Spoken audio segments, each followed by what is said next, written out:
don't talk about is, Canelo. Steroids. Y'all don't talk about that. So we don't know. We really don't know all the fighters he beat.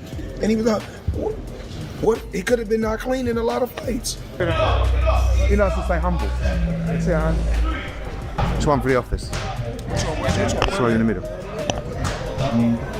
So I may do another exhibition this year. Which one? What do you think of that, Flo? I think Pacquiao, he chose a hell of a fighter. Shit, we got so many fighters at PBC. As Terence Crawford's fight against Canelo Alvarez approaches, boxing legend Floyd Mayweather has warned Alvarez about the challenges he might face. Mayweather pointed out the physical toll that a long boxing career can take, noting that fighters like Alvarez, who have been in many high-profile fights, could experience a sudden drop in performance. This serves as a warning to Alvarez, suggesting that even though his career has been impressive, the sport's demands might affect. What would Floyd Mayweather's mindset after being the first guy to beat Canelo Alvarez? Thoughts on a fight between Terence Crawford and Canelo Alvarez? I had people that stated that they feel like that Floyd Mayweather would essentially hate on the situation. Hold me back. You fucking stupid. Hold me fucking. He said, "All you fuckers, hold me back." The most awaited fight between The highly awaited fight between Canelo Alvarez and Terence Crawford is set for September 2025 during the Mexican Independence Day weekend. In this super middleweight title fight, Canelo will defend his WBC, WBA, and WBO belts against Crawford, who is making a big jump from welterweight. He went on the rant. Teddy Atlas. What does that mean? He said you're the most overrated Mexican champion in history. He said that Salvador Sanchez. Boxeador mexicano. Más popular, pero sin causa. Sí. It's fucking crazy, that guy. and you think he knows boxing? Fuck. I mean, it's not a secret that that's a fight that's been discussed by a lot of us and by a lot of people in the sport for quite a while. Certainly, it's a fight that Turki Al-Sheikh from Saudi Arabia has shown a lot of interest in. And of course, if it's going to get made, someone's going to have to put up a lot of guaranteed money. And he's probably the person that's going to do it. He's obviously been working closely with Terence Crawford. He was involved with Terence Crawford's last fight that took place in August when he fought Israel Madrimov. Floyd Mayweather recently shared his thoughts on the potential fight. While recognizing Alvarez's amazing achievements, including his rise to light heavyweight champion, a weight class Mayweather never thought he would reach, he currently considers Crawford the #1 pound-for-pound boxer. Crawford shows once again why he's #1 pound for pound on many people's lists, including my own.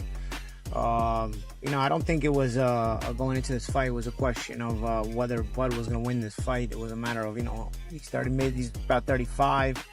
He's had a 13-month layoff. Usually things start to, fighters start to look a little bit more ordinary when these circumstances start to present themselves. So we wanted to see if Crawford, how he was looking under the current circumstances and if there was any signs of aging. I think Avanesian really, fought as good a fight as he can fight. Listen, this is a durable guy. He stays in your face.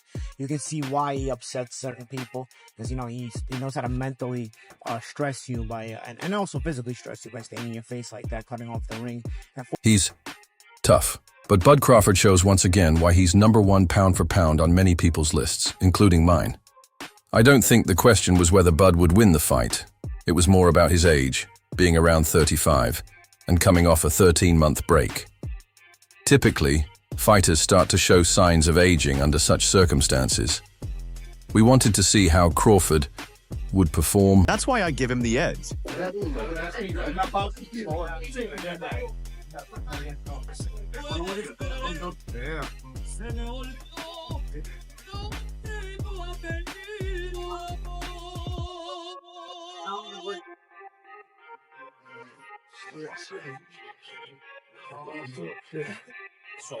Not official, but it may be a done deal. Terence Crawford, Canelo Alvarez. Early thoughts? What do you think? Yeah, look, the first thought is, can he handle the weight jump? Can he handle the weight jump? He being Crawford against Matadorf, people are going to say, "Oh, he had some hiccups." Who don't have hiccups? When you eat something that's a little difficult to eat, and Matadorf was a little difficult to eat. He's not easy to digest. He's a good fighter. When you eat something that's a little tough to digest, you get hiccups, right? So come on, he's human. So he had a few hiccups. He won the fight. He's Terence Crawford. A lot of people say, "Oh, Teddy, you make him so good. You're always saying how great Crawford is." But who's he beating? He unified the.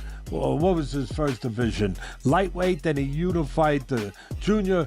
Then he unified the junior welter. Then he unified the welter. I think I got the weight classes right. It doesn't. And if there were any signs of decline, I think his opponent fought as well as he could. He's a tough guy, stays in your face, and it's clear why he causes problems for some fighters. He puts both mental and physical pressure on you by cutting off the ring and making you work even when you don't want to. Canelo was 23 with 43 fights and 30 knockouts, and the world said he was inexperienced. I was 36 with 40-something fights, and to tell you the truth, Mayweather praised Crawford's versatility, highlighting his ability to switch easily between orthodox and southpaw stances. He emphasized that Crawford's adaptability and intelligence in the ring could present major challenges for Alvarez, who is known for his... Es esta, fíjate. Pam, pam, pam, pam, pam, pam. Hun, hun, hun.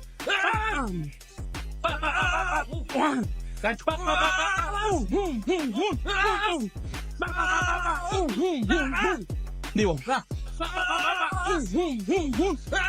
Eso.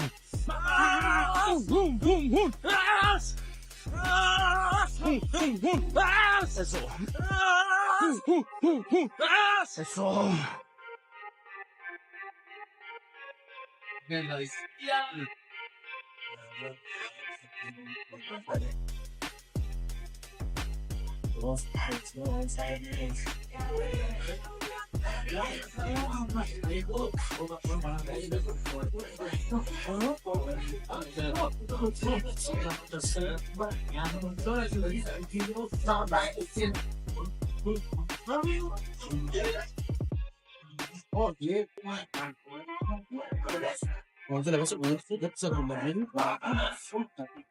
Power and discipline. Mayweather said, "Crawford can adjust during the fight like few others. He doesn't stick to the same strategy if it's not working, which is why I give him the edge." Floyd Mayweather and Canelo Alvarez have a long history, dating back to their legendary fight on September 14, 2013.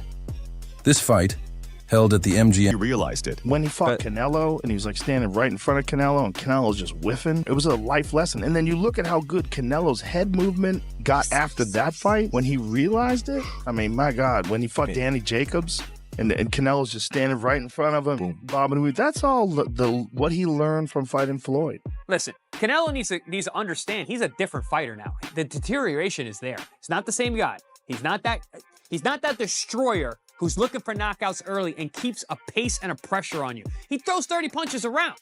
You're not the same guy. So telling everyone you're going to knock them out and then going into, 6 decisions in a row now? Scores a knockdown every time. The power's still there. The problem is the pace and the ability to carry on and push. That's the real difference, and that comes with age. He's 34 going on 45 at this, as far as I'm concerned. He's got a ton of fights, been around for a long time, doesn't have that same desire, the same drive to take the chances against these younger, bigger guys, because he is fighting younger, bigger guys. So you got to keep that in mind as well. At the time of their fight, Floyd Mayweather was already a boxing legend with an undefeated record and multiple world championships in different weight classes. Canelo, on the other hand, was a rising star at just 23 years old, holding the WBC and WBA super welterweight titles and seen as the future of boxing. Right. I'm saying, I started at 135. Right. I'm just saying, like, say if Canelo was the champion at 147 to go up 160. Right in one jump. Yeah, in one jump. It's a big jump, too. 21 pounds. It's a lot of weight. It's a lot of weight. Canelo has an impressive track record, boasting victories over some of the top contenders in the sport. His capability to compete across different weight classes showcases his adaptability and talent. In the super middleweight division, Canelo's power stands out. making him a dominant force. His ability to land powerful punches and withstand incoming blows marks him as a highly formidable adversary. In addition to his power, Canelo's agility and ring intelligence set him apart. His head movement, defensive skills, and ability to counterpunch with precision make him a well-rounded fighter. Canelo's experience against elite-level competition has honed his ability to adapt and strategize in the ring. His recent victory over Edgar Berlanga in the super middleweight division further solidifies his status as a top-tier fighter. I'll say he is the hardest, for sure. One of the fighters that hit very hard was Angulo.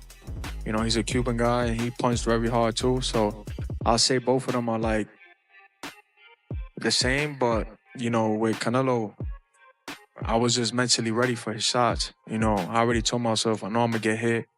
I know I'm gonna get hit on my chin, but it's, you know, I gotta bite down on my mouthpiece and push. You know, and look what happened in the third round. I got hit with a left hook. I dropped. We be practicing in camp the whole time, you know, keeping my right hand to my chin.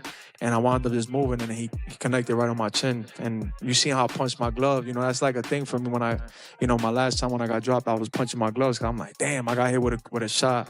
I'm not supposed to be on the floor. But, you know, it comes to boxing. You know, the greats done got dropped, you know, got hurt. But it's about how you come back and respond. Can go crazy with Canelo. Oh, he's too big. He's a good night for Crawford. He's going to bed. All that stuff. Not so fast. Not so fast. Don't forget that the other guy is bringing something to the party too.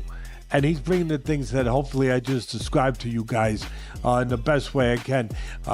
When it gets closer, we'll get more thorough with it. But right now, I think you know where I'm leaning. And I'll make it even clearer where I'm leaving. So there isn't a lot of suspense.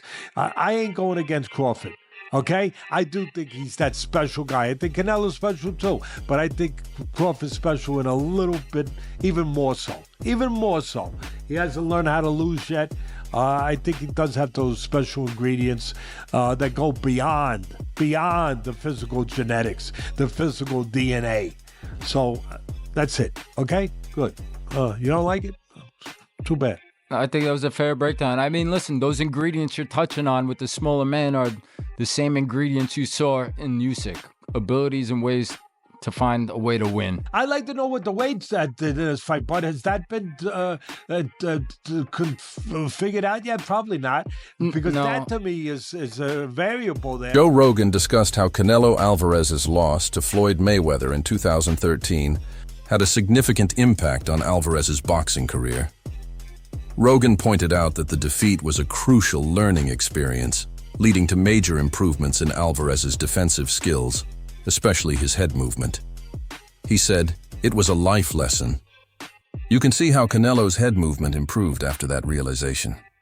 Everybody, how's it going? Marcos Villegas for Fight Up TV, powered by Stage Front VIP, being joined here with Teddy Atlas. Teddy, I got to get just right to it. Terence Crawford wanting to move up 3 weight classes to fight Canelo Alvarez. You as a trainer, what's your insight on that? And I don't know, would you advise a fighter to move up 3 weight classes to fight someone like Canelo? You got to remember, he's already moved up 3 weight classes. So now you're talking 6. If you add on 3, you know? 5, yeah, my math is different than yours, being that I've been in this business my whole life. So 6 is a lot. 6 weight classes. That's a lot. 3, you know, he had the skeleton for it. Does he have the skeleton to go up 6? I don't know that he does, but I know he's got this. I know he's got this. I know he's got the character, and I know he's got the mind.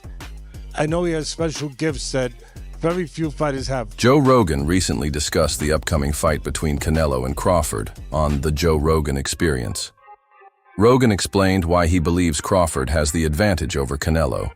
He pointed out Crawford's speed, skill, and strategic brilliance as key. Just a few weeks ago, you heard what Terence Bud Crawford had to say on why he wants to take on Saul Canelo Alvarez. I just want the opportunity, you know, to fight the best fighter in my generation that's out there. You know, he's the most accomplished fighter, and I would just, you know, just like to, you know, fight another great. Which is a very noble reason. I mean, it's a reason that I can get behind. If you notice, his primary reason isn't money. He did say it'll be the biggest fight, which, you know, you do want a big fight, but I don't think he meant monetarily, which the money comes, okay? But what he's saying is he want to test himself versus the best.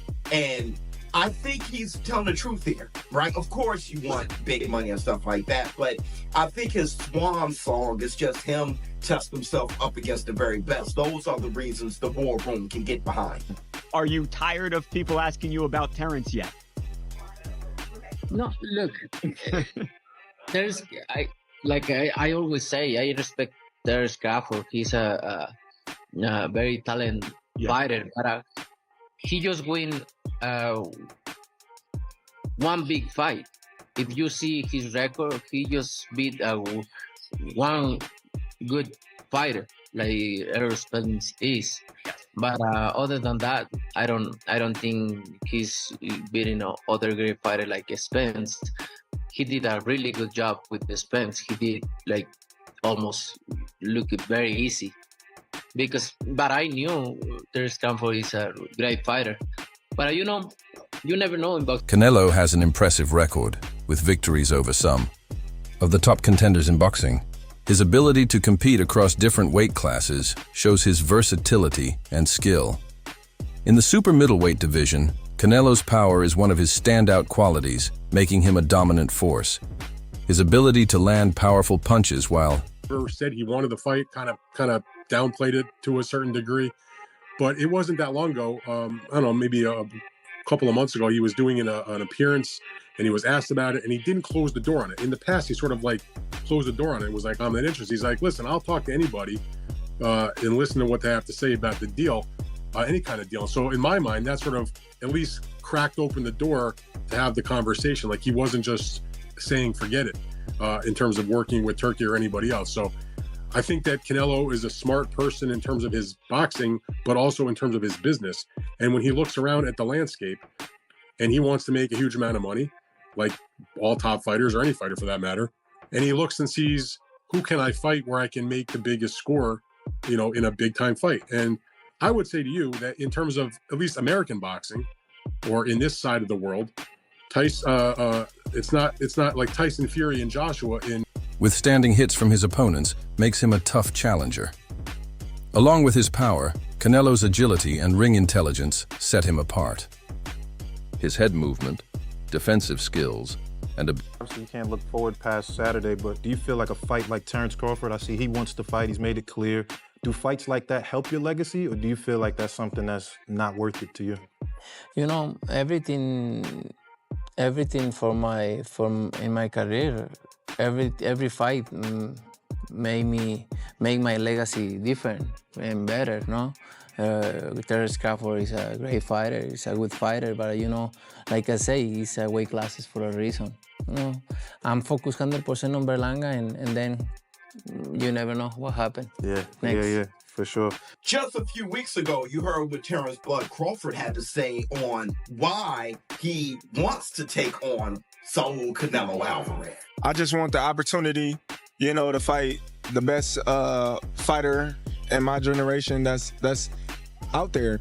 You know, he's the most accomplished fighter, and I would just, you know, just like to, you know, fight another great. Which is a very noble reason. I mean, it's a reason that I can get behind. If you notice, his primary reason isn't money. He did say it'll be the biggest fight, which, you know, you do want a big fight, but I don't think he meant monetarily, which the money comes, okay? But what he's saying is he want to test himself versus the best.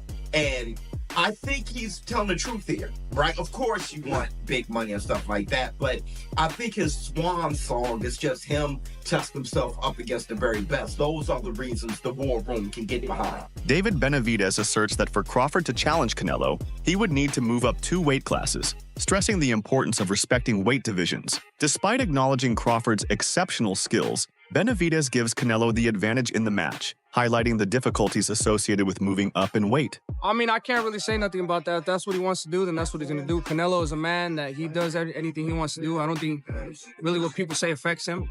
But I feel like the people, they want to see David Benavidez versus Canelo Alvarez. It's the biggest fight to make happen, and I feel like I'm the biggest threat to him. But I'm the face of boxing. Crawford wanted a big day, but Crawford didn't do good at 54. When I talk to people, they all tell me you would have knocked him out at 68. Well, he knows now. He experimented 154, and he knows. Maybe he do in 168 for a big check. My last thing, Canelo, you just donated $70 million to build. You donated $70 million to build a center for kids with special needs in Mexico. Tell me about why did you do that? I always try to help people. Why? And I don't like to respond this kind of thing because I don't like to put myself like I help from the bottom of my heart. Pues ven aquí. Enrique, le damos las palabras de Ability to counterpunch with precision make him a well-rounded fighter. Canelo's experience against top-level competition has sharpened his ability to adapt and strategize during fights. His recent victory over Edgar Berlanga in the super middleweight division further solidifies his position as a top fighter. Right, that'll be 3 times. If you go 154 and win the belt, that's 3 times super. Then I said, chase super greatness. Come on, Canelo, 160. Well, if he can get in there with Charlo in like his next 2 fights where he still got age on his side, then maybe go up again. Like if he's trying to chase the greatness, but I mean he already done something that's never been done. Charlo don't want none of that smoke. Terence Crawford, I see he wants to fight. He's made it clear. Do fights like that help your legacy, or do you feel like that's something that's not worth it to you? Everything in my career, every fight make my legacy different and better. No, Terence Crawford is a great fighter. He's a good fighter, but like I say, he's weight classes for a reason. I'm focused 100% on Berlanga, and you never know what happens. Yeah. Berlanga shared his views on the potential fight between Alvarez and Crawford. He acknowledges Crawford's exceptional skills and boxing intelligence, suggesting that Crawford's abilities could present significant challenges for Alvarez. However, Berlanga also points out the size advantage Alvarez has, given his natural weight class. He sees the fight as a mismatch due to the weight difference, stressing that while Crawford is skilled, the weight gap could play a decisive role in favor of Alvarez.